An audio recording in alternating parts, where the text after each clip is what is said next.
Kasi 6 lang yung classmates ni. Wow, it's so windy. So for today, we'll go to Daiso. 안녕하세요 여러분. So for today, we will go to Daiso. So I will show you kung ano po yung mga ginagawa ng mga umma pag nagbe-birthday yung kanilang mga anak. Yung iba po, bawal po yung magbigay ng cake sa school. But sa anak ko, di naman kami pinagsabihan na bawal. So, birthday ng aking anak this Saturday. So, by Friday, sa-celebrate sa school. So, ang mangyayari, kailangan ko bumili ng kunti lang na cake para sa 7 na mga bata. Kasi sa kanilang classroom, 7 sila. Kasali na si Jihe. So, pumunta lang ako sa Daiso. Wow. Ang linis ng kalsada. Ano nangyari dito? May party. So, ang gagawin ko, pupunta ako sa Daiso. Bibili ako ng loot bag. Magpe-prepare ako ng 7 na loot bags. Sama ko na yung anak ko kasi baka, alam niyo na, iiyak pag wala siyang ma-receive. Tingnan niyo naman yung boots. Sayang. Yan, alis na tayo. Balik na tayo sa ating lakad-lakad. So, lalakap rin ko pa dyan. Medyo konti pa. Maglalakad tayo para hindi nyo malalaman kung saan ako. Tingnan nyo na lang pag mumukha ko.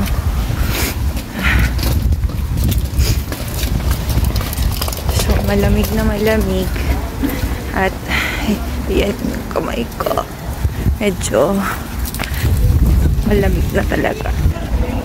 So, ayun nga po, maghahanda ako ng loot bags. Sorry, yung laman ng loot bags is, anong laman dun?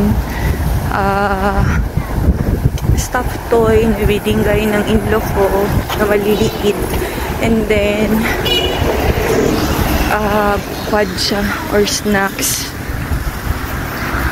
Siyempre, hindi ko ipo-force yung aking budget. If wala namang budget masyado, edi kuha ka lang ng kaya lang ng budget mo. So later, papakita ko sa inyo yung Daiso. Kunti na lang. Then mamaya may klase pa ako actually. Galing kasi ako doon sa aking in-laws. Tumulong ako. Kumuha ng mga magligpit na mga gamit. So, ayun. Tapos yung natira kong oras for preparation ng akin 4:40 na. Hindi makakita. Merong para ako naliliga-liga. So, ano ba tawag nun? Yung natitirang kong oras, nag-prepare ako sa aking klase. So, ito. Oh, my talk. Tignan yung kamay ko. Yan na, lamig. Ayan ang Daiso dyan. Kahit ako mamaya. Yan naman yung hangin. Malamig. Tapos yung hangin, grabe sumasayaw na. Oh, see you. Yan, konti na lang. Konti na lang. At darating na ako sa Daiso. Yung mukha ko po. Yan yung pagmumukha ko. Dahan-dahan lang ako kasi merong pabaho dito sa baba. Yan, konti na lang. Pakakita ko na po sa inyo yung Daiso. Medyo ito na lang. And then, mas maganda ito. Jelly. Ito siguro mas masarap. Pilihan ko na lang ng ganito. Cheese, cracker. Ito. Ayan na yung pinamili ko later. Pakita ko sa inyo lahat. Tapos na ako sa Daiso. try kong bumalik sa bahay kasi may oras pa naman kahit konti. And then, pag-unboxing tayo ng aking mga pinamili. Alam mo naman kung mayaman. Hindi para makita nyo lang po kung anong po pwede nyo ilagay sa loot bag. Kasi hindi naman kailangan sobrang gara. At saka, ayun nga po, nakita ko sa isang post na yung ibang mga, ibang mga Kurini Jeep, mga daycare center, ay hindi po sila nagpapa, ng birthday sa bata. Para yung hindi ma-pressure yung ibang parents na hindi makakabigay ng pang-cake at saka pang-loot bag. Which is, to naman, kailangan maging practical sa ngayon kasi napakahirap na po ng pamumuhay sa ngayon, lalo na yung economy ng Korea kasi nagkakaroon sila ng problema sa kanilang politics. At correct me if I'm wrong kung isa ba yun sa mga or nakaka-relate yon sa sa ekonomiya. I think it is kasi humina po yung Korean won.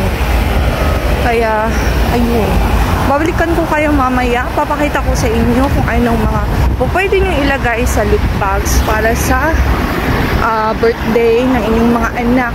So, mostly po, yung pag ganon is kung nyo yung anak nyo until 7 years old.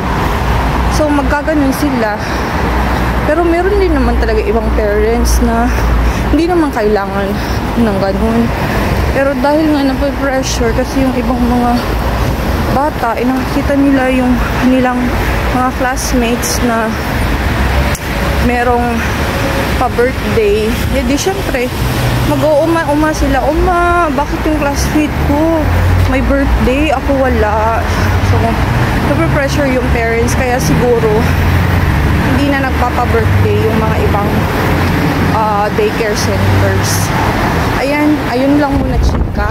Then, babalikan ko kayo mamaya. Papakita ko kung anong pwede nyo ilagay sa loot bags. Akalain mo, may nakita ako sa daan.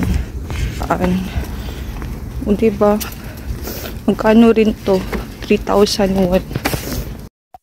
So, ito na yun. Ito siya. Choco, 5,000 won. And then, ito, cheese. Malangit. Tapos, ito yung, 1,000 won na loot bag. Yan. 1,000 won na loot bag. And, ito. Ayan. So, pagkasahin natin yan sa loot bag. Ang loot bag, ito siya. Ang gagawin ko, lalagyan ko siya ng isang maliit na stuffed toy. Courtesy ng aking mother-in-law. Lagyan ko siya dyan. Tapos, wala, jelly. Yung malangin na jelly. And then, isang biscuit. Tapos, dalawang candy.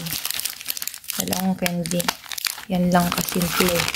Tapos, sili ko na siya. So, ayan na yung loot bags. Yan. Yan, 6 siya. Kasi 6 lang yung classmates ni Jihe. Tapos, yung ibang mga, kwadja, ibang mga snacks, kay Juho na yun na birthday. So, ayun lang. Maraming salamat. So, ayun lang, Yorobun, maraming salamat sa panonood and see you to my next coming videos. Mag-prepare na ako sa aking work kasi baka malate ako. See you! Bye-bye! Daghang salamat sa tanan! Kini ang inyong Dabawenya in Korea!